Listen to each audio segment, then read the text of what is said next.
ये question Amazon, Google, Flipkart, Paytm और भी कई सारे कंपनीज के online coding round, technical round, initial coding round और भी कई सारे राउंड्स में पूछा जा चुका है। तो क्वेश्चन है कि मैक्सिमम सब एरे सम, हमको एक एरे दिया हुआ है, उसमें से हमको मैक्सिमम सब एरे सम फाइंड करना है। आखिरकार ये सब एरे क्या होता है? Contiguous part of the array, जैसे कि ये 3 -3 4 4 -1 -2 continuous part of the array is called as sub array. अब हमको फाइंड करना है कि मैक्सिमम सब एरे, एक ऐसा सब एरे जिसका कि सम पूरा मैक्सिमम होगा। आखिरकार वो हम कैसे करेंगे? उसके लिए हम लोग हेल्प लेंगे कैडेंस एल्गोरिदम का।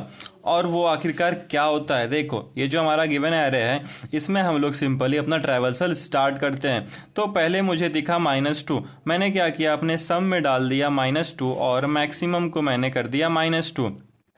अब जब मैं आगे बढ़ता हूं तो मुझे दिखता है -3, तो -2 को इंक्लूड करना सही रहेगा क्या? अगर हमारा सम पहले से ही नेगेटिव है और नेगेटिव को मैं किसी भी नंबर में जोड़ूंगा तो हमारा सम तो और कम हो जाएगा। तो जैसे ही हमारा सम नेगेटिव हो जाए, मतलब सम लेसर देन 0 हो जाए, तो उस टाइम पे हमको सम को इक्वल्स टू 0 कर देना है। तो मैं 0 कर देता हूं और आगे दिखा मुझे -3, तो मैं -3 को इंक्लूड कर लूंगा। और मिलाते हैं इंट मिन -3 -2, तो भैया -2 ज़्यादा बड़ा है। आगे बढ़ते हैं, मुझे दिखा 4, लेकिन उससे पहले ये हो जाएगा 0, तो 4 को मैं कर लूँगा इंक्लूड। फिर आगे बढ़ूंगा तो मुझे दिखता है -1, तो 4 + -1 हो जाएगा हमारा 3। हम इस -1 को इंक्लूड कर रहे हैं क्योंकि हमारा जो सम है वो अभी भी पॉजिटिव है। अब फिर से आगे बढ़ते हैं, -2 आया तो हमारा सम बच गया 1, हम -2 को भी इंक्लूड कर लेंगे अपने सब एरे में।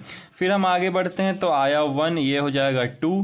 फिर आगे बढ़ा तो मुझे दिखा 5, तो सम में जोड़ दिया तो 5 to 7। अच्छा, यहाँ पे हम अपना मैक्सिमम को 7 कर देते हैं, मैंने अपडेट नहीं किया, तुम लोग कर लेना बीच बीच में। फिर जाकर के आता है -3, सम में -3 अगर मैं कर दूं तो ये हो जाता है 4, लेकिन मैक्सिमम तो 7 ही रहेगा, तो 7 एट द एंड रिटर्न हो जाएगा। क्वेश्चन बहुत ही आसान है लेकिन थोड़ा कॉन्सेप्चुअल है। तो अगर तुमको इसका कोड चाहिए तो कमेंट कर दो कोड, और हाँ, फॉलो नहीं करोगे तो कोड नहीं जाएगा।